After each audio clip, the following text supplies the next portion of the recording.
In the winter of 1944, the United States Marine Corps was preparing for the deadliest battle in its history, but they were walking into a trap with a fatal flaw in their hands. The war in the Pacific had evolved into a meat grinder of unprecedented brutality. The Japanese Imperial Army, realizing they could not win the war, had changed their strategy. They were no longer trying to defeat the Americans. They were trying to bleed them to death. They had dug themselves into the volcanic rock of the islands, creating networks of tunnels and bunkers that were impervious to naval bombardment. Inside these bunkers sat their heavy machine guns, weapons capable of firing rapidly and accurately, cutting down waves of Marines before they could even cross the beach. Against this wall of steel, the American Marines carried the M1919 machine gun. It was a reliable weapon, a workhorse of the previous war. But it was heavy, it was cumbersome, and most importantly, it was slow. It fired at a cyclic rate of about 400 to 500 rounds per minute. In a firefight, speed is life. And the Marines were dying because their guns were chugging along like tractors while the enemy weapons were buzzing like chainsaws. Sergeant Mel Grevich saw this slaughter happening with his own eyes. He was a man who understood the mechanics of war better than the generals sitting in Washington. He watched his friends die trying to set up heavy tripods in the mud. He watched gun crews get wiped out by snipers because they had to stop moving to fire. He knew that if they went into the next battle, the invasion of Iwo Jima, with the same old equipment, thousands of young men would never come home. The standard issue weapons were not just inadequate, they were a death sentence. Grevich knew he couldn't change the war, and he couldn't change the enemy. But he decided he could change the gun. What he needed didn't exist in the armory. He needed a weapon that had the portability of a rifle but the firepower of a fighter plane. He needed a handheld apocalypse. And since the military wouldn't build it for him, he decided to build it himself. This is the untold story of the Stinger. It is a story of rebellion, of genius, and of a weapon so terrifying and effective that it should have changed military history forever. Instead, it was buried in the black sands of Iwo Jima, hidden from the public eye and erased from the manuals. It is the story of how 6 Marines, armed with illegal weapons made from scrap metal, took on an entire Japanese army and won. The origin of this ghost weapon was not a high-tech laboratory or a weapons testing facility. It was a graveyard. Specifically, a boneyard for wrecked aircraft in Hawaii. In November 1944, the 5th Marine Division was training for the upcoming invasion. While others were drilling or writing letters home, Sergeant Grevich was prowling through warehouses filled with the twisted aluminum carcasses of SBD Dauntless dive bombers. These planes had been battered in combat, their engines dead, their wings riddled with holes. But Grevich wasn't looking at the damage. He was looking at the armament. Buried deep inside the wings of these bombers were the NM 2.30 caliber machine guns. To an untrained eye, they looked like standard infantry guns. But Grevich knew better.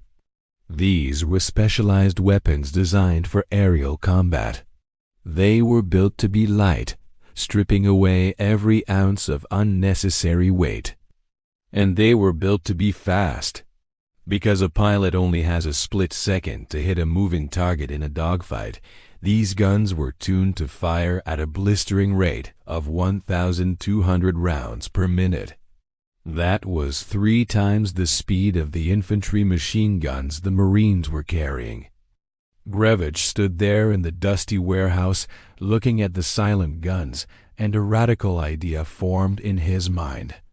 What if he could take this aerial beast, rip it out of the plane, and put it in the hands of a Marine on the ground?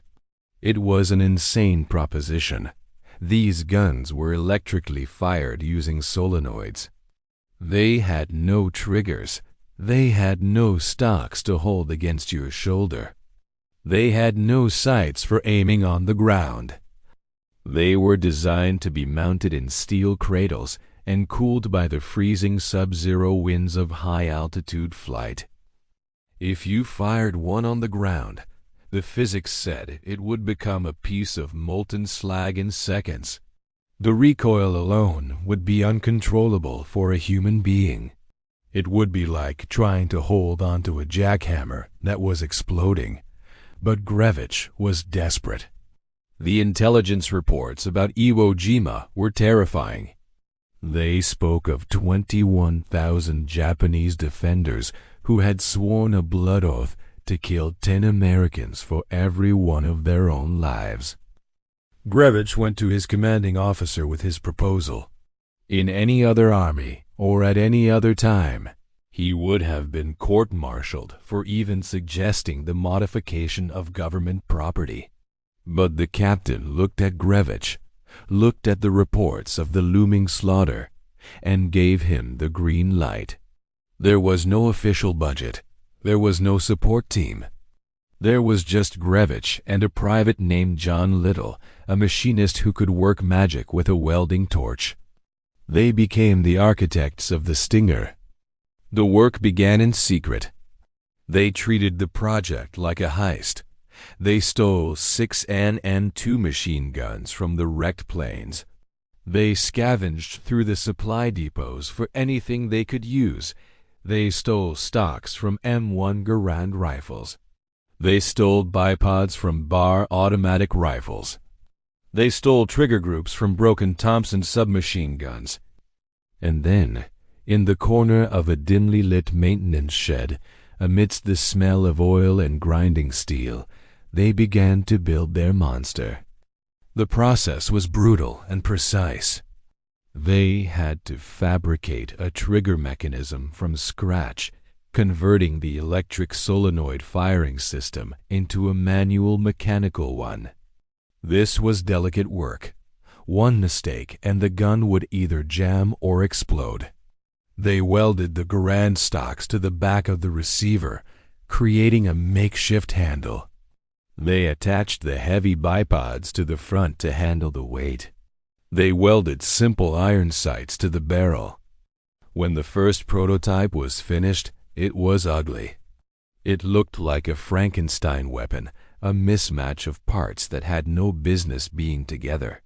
It was crude, scarred with weld marks, and smelled of desperation. But when they took it to the firing range for the first test, beauty didn't matter. Grevich lay down in the dirt, shouldered the weapon, and squeezed the makeshift trigger. The result was terrifying. The sound was not the rhythmic thump, thump, thump of a normal machine gun. It was a high-pitched scream, a continuous tear in the air. The gun dumped a 100-round belt of ammunition in less than 5 seconds. The target downrange didn't just get holes punched in it, it was obliterated. The sawdust and dirt kicked up by the impact created a cloud of destruction. The Marines watching were silent. They had never seen firepower like this in the hands of a single man. But the test revealed the problem Grevich had feared: heat. Without the cold air of high-altitude flight, the barrel heated up instantly. After a single long burst, the metal was smoking. If they fired it continuously for a minute, the barrel would glow cherry red. The rifling would melt, and the rounds would start to cook off, exploding in the chamber before the trigger was even pulled. It was a dangerous, volatile weapon, but it was powerful. Grevich and Little made a decision. They would build 6 of them. Only 6. And they would give them to the strongest, most disciplined men in the battalion. These men were trained to fire in short, controlled bursts. 1 second on the trigger. Let the gun eat, then stop. Let it cool. It required a level of discipline that most soldiers didn't have in the heat of combat. They named the weapon the Stinger. It was 40 inches long and weighed 25 pounds fully loaded. It was lighter than the standard machine gun but hit 3 times as hard. As the invasion fleet sailed toward Iwo Jima, the 6 Stingers were packed away in canvas bags, hidden from the eyes of inspecting officers. They were the Marines' secret ace in the hole. On the morning of February 19, 1945, the ramp of the landing craft dropped, and the world turned into fire. Iwo Jima was a nightmare landscape of black volcanic sand and sulfur vents. The smell of rotten eggs and cordite filled the air. As the Marines struggled through the soft sand, sinking up to their ankles, the Japanese opened fire. From hidden bunkers on Mount Suribachi and the plateaus, machine gun fire rained down like hail. Men were cut to pieces before they could even find cover. The standard machine gun crews tried to set up their weapons, but the heavy tripods sank in the sand. They were stationary targets in a kill zone. The invasion was stalling on the beach. This was the moment the Stinger was born to devastating effect. Sergeant Grevich and his squad moved forward. Unlike the other machine gunners, they didn't stop to set up tripods. They didn't need a 3-man crew. They moved like riflemen. Grevich dropped to a prone position, slammed the bipod onto a rock, and opened fire. The sound of the Stinger cut through the chaotic noise of the battlefield. It was a sound the Japanese had never heard coming from infantry. They thought they were being strafed by low-flying aircraft. The sheer volume of fire suppressed the enemy bunkers instantly. A Japanese machine gunner would pop his head up to fire, only to be met with a swarm of 30 bullets in a fraction of a second. But the true legend of the Stinger belongs to a man named Corporal Tony Stein. Stein was a 23-year-old former toolmaker from Dayton, Ohio. He was tough, fearless, and possessed the kind of grit that you can't teach in boot camp. He was assigned one of the 6 Stingers because he was one of the few men strong enough to wield it effectively while moving. As his unit, Company A of the 28th Marines, pushed inland, they hit a wall of fortified pillboxes. The Japanese were firing from concrete bunkers with interlocking fields of fire. The Marines were pinned down, unable to move an inch without getting shot. Tony Stein didn't wait for orders. He stood up. He wrapped the sling of the Stinger around his shoulder, cradling the massive weapon at his hip. And then he charged. He ran straight into the teeth of the enemy fire. He didn't fire blindly. He was a surgeon with a sledgehammer. He identified a pillbox, unleashed a devastating burst of fire that silenced the enemy gunners, and then kept moving. The rate of fire was so high that the Japanese soldiers inside the bunkers were overwhelmed by the impacts, shattering their concrete protection. Stein single-handedly cleared the first line of defense, killing the occupants of multiple pillboxes. But the Stinger had a hunger. It ate ammunition at a rate that was impossible to sustain. Stein ran dry. Most men would have retreated or waited for a runner to bring ammo. Stein didn't.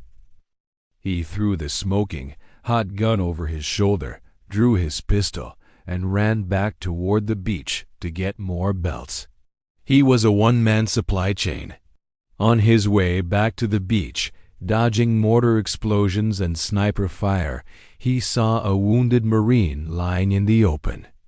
Stein grabbed the man, threw him over his shoulder, and carried him to the safety of the shoreline. He grabbed 8 drums of ammo heavy, awkward belts of lead and turned around to run back into the fight. He didn't do this once. He didn't do it twice. Tony Stein made 8 trips. 8 times he ran through the valley of death.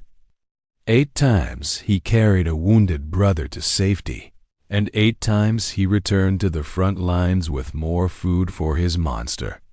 Each time he returned, he picked up the stinger and continued his assault.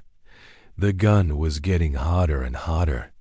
The barrel was radiating heat so intense that it began to singe his uniform. His hands were blistered, but he didn't stop. He used the stinger to provide covering fire for the demolition teams, suppressing the enemy while they ran up to throw satchel charges into the caves. By the end of the day, Tony Stein had personally destroyed a massive portion of the enemy defenses in his sector. His uniform was shredded, his body was exhausted, but he was still standing. The stinger had held together, just barely. For the next few days, the 6 Stinger gunners wreaked havoc across the island. They were the first response to every ambush. Whenever a platoon was pinned down, the cry would go out, "Get a Stinger up here." And the gunner would run forward, unleashing that terrifying buzzsaw sound, clearing the path. But the laws of physics eventually caught up with them. The guns began to fail. The immense heat warped the barrels. The internal mechanisms, stressed far beyond their design limits, began to snap. Grevich's own gun, which he had affectionately named Betty Ann, finally died on the 3rd day of fighting. The trigger mechanism disintegrated in his hands. He was forced to discard it and pick up a standard M1 Garand. One by one, the Stingers fell silent, their short, violent lives coming to an end. Tony Stein's gun lasted the longest. He kept fighting with it until the iconic moment on February 23rd, when the American flag was raised on Mount Suribachi. Stein and the Stinger had helped clear the path to that summit. But war does not respect legends. On March 1st, 1945, while leading a patrol to clear a complex of caves near Hill 362A, Corporal Tony Stein was struck by a sniper's bullet. He was killed instantly. The man who had run through fire 8 times, who had wielded a weapon that shouldn't have existed, was gone. After the battle, the military bureaucracy took over. Tony Stein was recommended for the Medal of Honor. The citation detailed his incredible bravery, his multiple trips for ammunition, and his destruction of the enemy positions. It mentioned his personally improvised aircraft-type weapon, but it treated the gun as a footnote, a curiosity. The Marine Corps did not rush to put the Stinger into production. They did not study Grevich's design to improve their own weapons. The war ended a few months later, and the urgency vanished. The remaining Stingers were lost to history. They were likely thrown into the ocean along with tons of other scrap metal, or buried in the tunnels of Iwo Jima. No original Stinger exists today. We only know what they looked like because of a few grainy black and white photographs taken by combat cameramen who realized they were seeing something special. Sergeant Mel Grevich survived the war. He went back to a quiet life in Minnesota. He never sought fame. He never wrote a book. He watched as the military eventually developed the M60 machine gun years later, a weapon that incorporated many of the concepts he had proven on Iwo Jima: the lighter weight, the shoulder stock, the high rate of fire. He knew that he and John Little had been ahead of their time. They had seen the future of warfare, and they had built it with scrap metal and sheer will. The tragedy of the Stinger is not just that the guns were lost. It is that the lesson was ignored. The military establishment was too rigid to accept that a sergeant and a private in a shed could outdesign the ordnance department. They viewed the Stinger as a dangerous anomaly, an unauthorized risk. They failed to see it for what it was, the purest expression of the soldier's will to survive. When the system failed them, when the standard equipment was getting them killed, they didn't complain. They didn't quit. They improvised. They adapted. They overcame. Today, the story of the Stinger is a cult legend among military historians and gun enthusiasts. It represents the ultimate what if. What if the Marine Corps had embraced the design? What if every squad on Iwo Jima had been armed with a Stinger? How many lives would have been saved? We will never know. All we have left is the story. The story of the black sands, the burning barrels, and the 6 guns that roared like airplanes. The story of Tony Stein, the man who carried a monster on his hip and saved his brothers. History is often written by the victors, but the details are often written by the survivors. And the Marines who survived the beaches of Iwo Jima knew the truth. They knew that when hell opened up and the world was burning, the sweetest sound they ever heard was not the voice of a general or the blast of a trumpet.